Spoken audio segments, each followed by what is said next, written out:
Hi guys, what is up? It's your girl, Sassy T, and I'm back. My hand cracked just then, Jesus. I am back. I don't know why you guys thought that I was coming back to YouTube. And obviously I am, because obviously here I am. Hi, how's it going? But yeah, I'm back at this. I actually am doing this real quick because I got places to be, but I definitely wanted to do this just because in the case of this dumpster fire that is 2020, have seen time and time again that it doesn't seem to be getting that much better, and I wanted to give some positivity into my life and do this, and we can get back to the video. While it's 10 o'clock at night, I'm in my own house, I'm in my own apartment, so who cares? I can be as loud as I want to, as long as the neighbors don't hear me. But I wanted to go into a story time because I recently thought about all of my journeys and travels while I was abroad, and one travel story in particular stuck out to me because I thought to myself, you know, not at this time because, you know, the Rona, but most kids who are in college really want to have that experience of studying abroad, and I personally enjoyed every moment of my travel abroad endeavors, and just to have that opportunity to go to a different country while you're studying in school and be able to have the experience that I did, it was an amazing time. But also enjoying the culture, enjoying your life as a 20-something-year-old or 19-year-old. And for me personally, I did it through the program CIEE. So CIEE, by the way,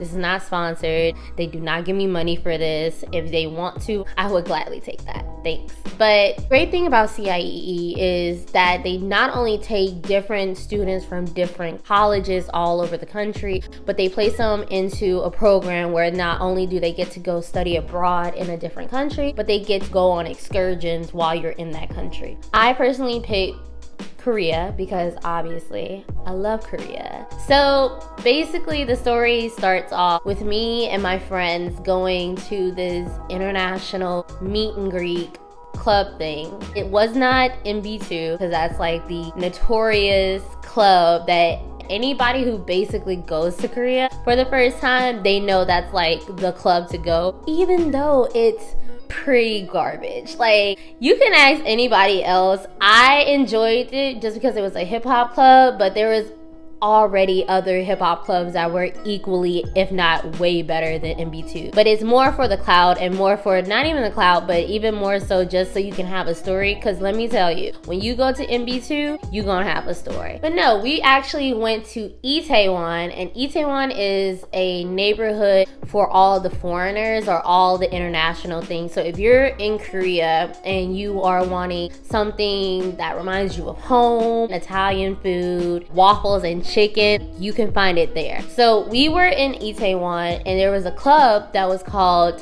what was it? I'm looking back through my notes. Oh my god. Side note, guys, I'm looking at what a child I am. I'm seeing old graph charts of like different shows that I used to watch. Dance Academy. Jesus, Degrassi. I even have Glee.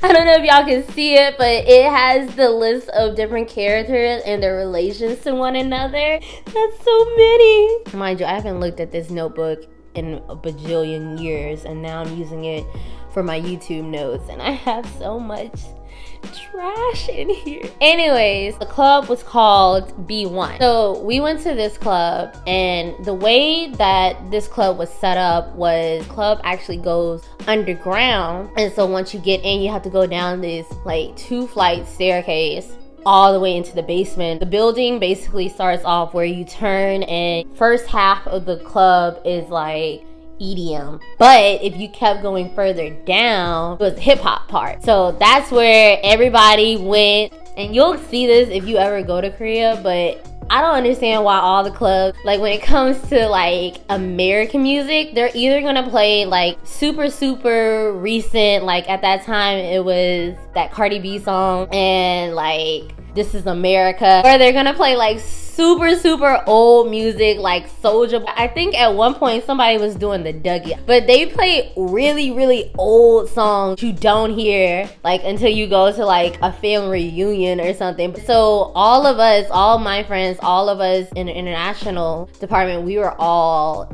in the hip hop section. And you know, it's really fun. They have like these different like platforms that you stand up on and you can dance and do anything you want. We throwing it down. I don't know if you have those friends that are like in the group that are kind of like the mom of the group, take on that like responsibility role while you're at the club. So I took on the role at one point during the night to be like kind of the mom of the group.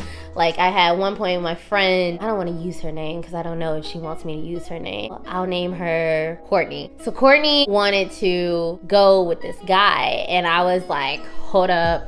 No. We're not leaving. We're not going anywhere. We're in a foreign place and we don't know where we really are. This is the first couple of weeks that we actually got here. There's plenty of time to meet people. Let's just stay in a group. Mind you, this is foreshadowing because everything from this point goes downhill. So we're still at the club and I'm realizing to myself, the night is getting longer. The majority of the people who are getting most of the attention is like Russian girls. You know, I'm thinking to myself, hold up, I want somebody. I'm judging you.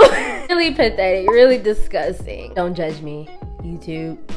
Anyways, we go outside just to get like, you know, some fresh air. It's probably about 2 o'clock. And usually when you're at home, clubs are kind of wrapping up about 3 or 4. Korean clubs don't do that. Korean clubs are on a whole nother level. They don't close till the sun come up. We trying to pace ourselves this night. So we go outside and I'm having like this moment. I'm like, guys, I want to see a guy. I want to dance. So we go back inside. While we're in the midst of this, all of a sudden, like the devil himself was creeping in the corner, was like, okay, I hear you, girl. I got you, girl.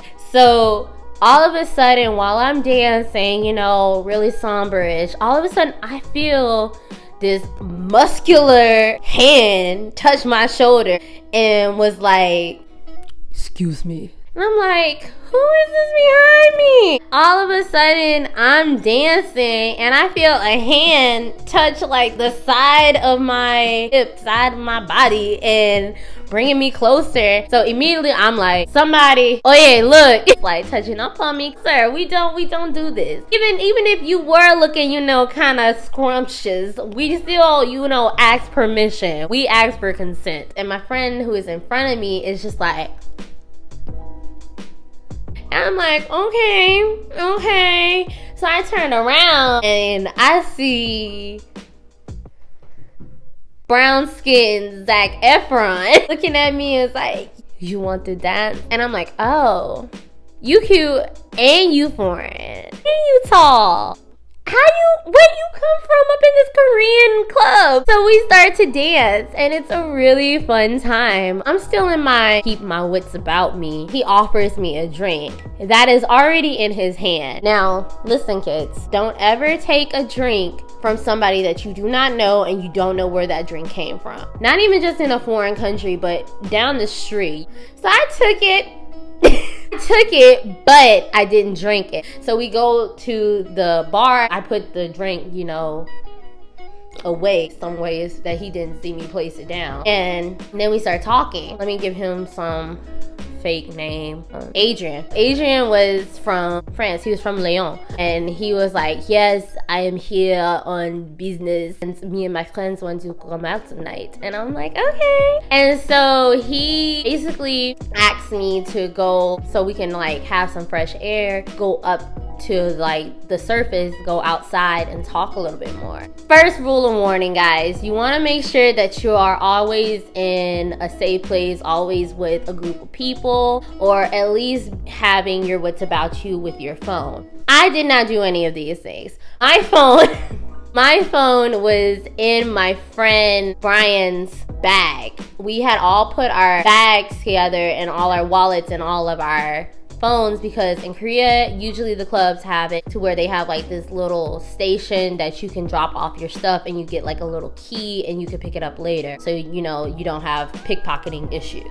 So I didn't have my phone. My phone was put away. I'm looking to my left because we're at this point at the front of the club at the EDM area, and I can see like from the farthest of my eyeballs, I can see my friends still dancing in the hip hop section. And so I think to myself, I'm like, okay, you see where they are and you know where you are. Let's just go upstairs for like a second. So we go upstairs, and then while we're up there and we're talking, you know, holding my hand, he's trying to be all Mr. Charm.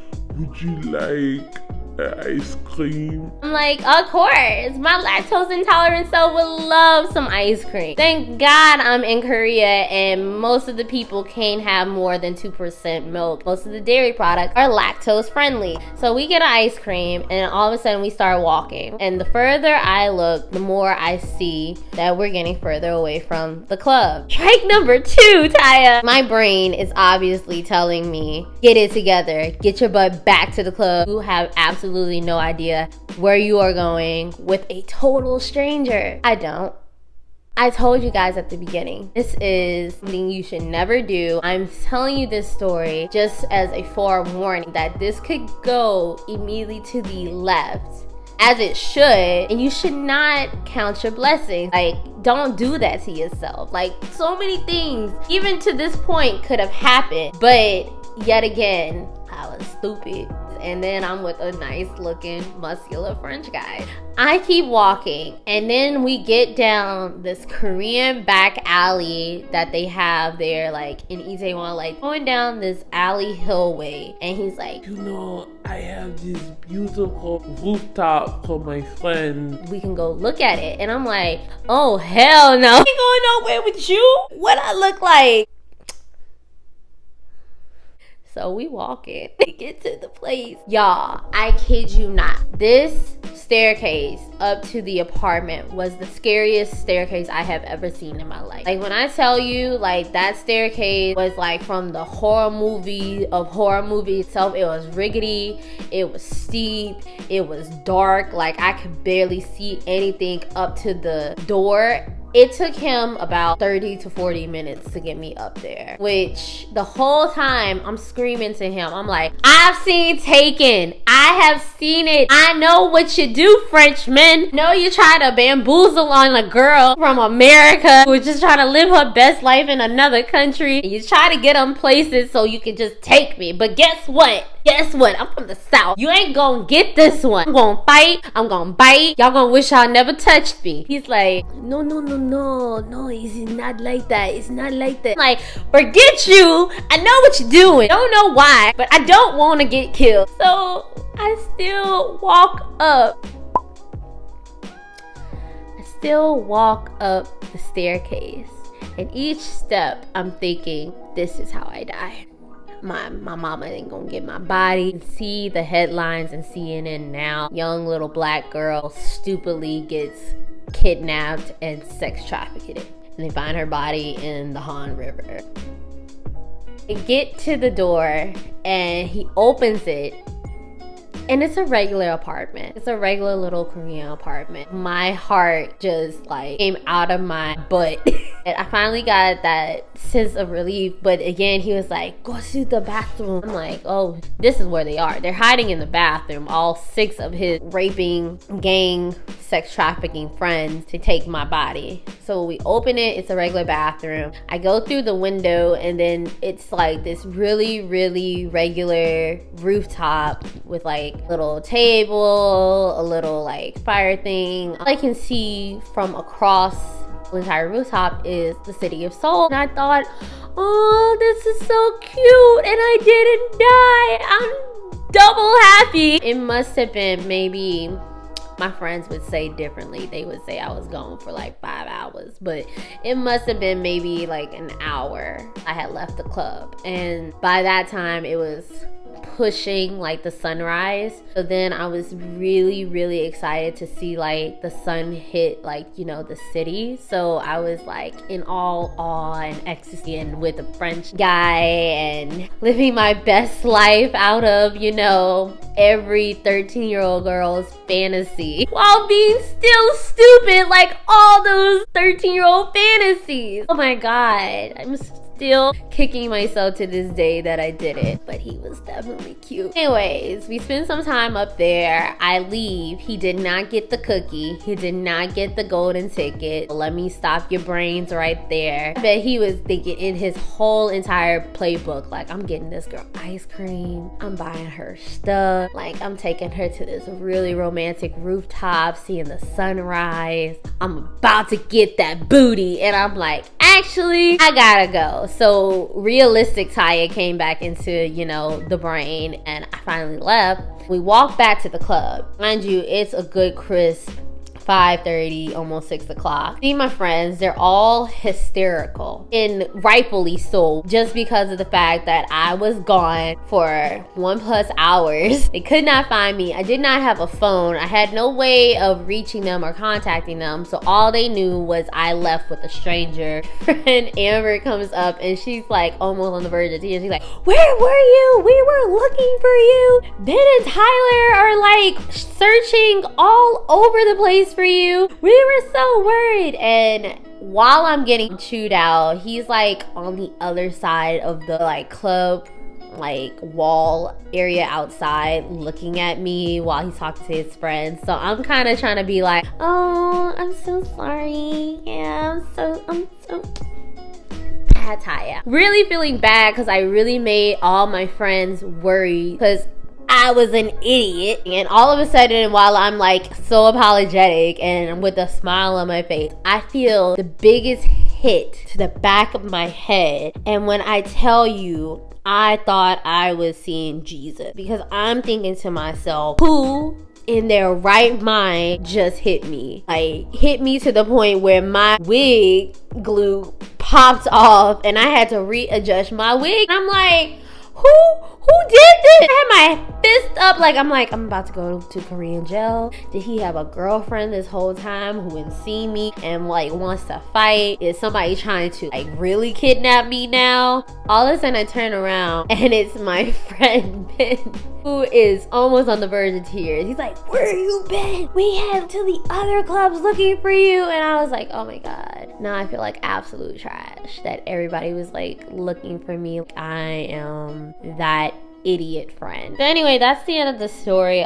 We went back home. It's, mind you, 6:30 by this point, and the sun is up looking at me like, girl, why you up? Why you with me right now? But moral of the story is, don't be an idiot and don't be that friend to make your friends, you know, absolutely wet themselves with worry and anxiety that you decide not to have a phone on you. At least have a phone, or be with someone. Being with more than one person or having a group of people that are around you to know exactly your location, or sharing your location, because it's 2020 and we have, you know, technology to literally show not only where you are, how much battery you have, and how fast you're going. So there should be no reason that you should be going off in a different country, not even in a different country, just in general when you're going out places and not being aware of your surroundings or I put myself in a very dangerous situation. Mind you, it did not turn out to be dangerous because he was a good guy, just wanted, you know, the cookie, but it could have immediately went totally 180 and I could have been, you know, dead somewhere. So that's it. I did this to be positive, but I basically just put myself on blast of the idiocy that I have done in my life. But that's one of like the most extreme that I've done in the case of like travel wise. Like that hit another level. Like if that would have been me on the other front, I would have just hit my wig off. I would have torn every hair off my head just from the worry. So thank you for being good friends out there. You know who you are. Thanks for watching, guys, and watching for this long, this story time. And there's plenty more things to come. I'm really excited to film and really excited to do. So stay tuned for that. You can follow me on all my social media, which is SassyT_. Besides Snapchat, again, you don't have to follow me on Snapchat because I don't be on Snapchat like that. Who be on Snapchat like that? but everybody on TikTok. I'm also on TikTok. I don't post anything. I really just do it so I can watch thirsty anime TikToks about Levi and Hisoka. Ugh. Anyways, that's about it. And I look forward to seeing you guys in the next video. Bye.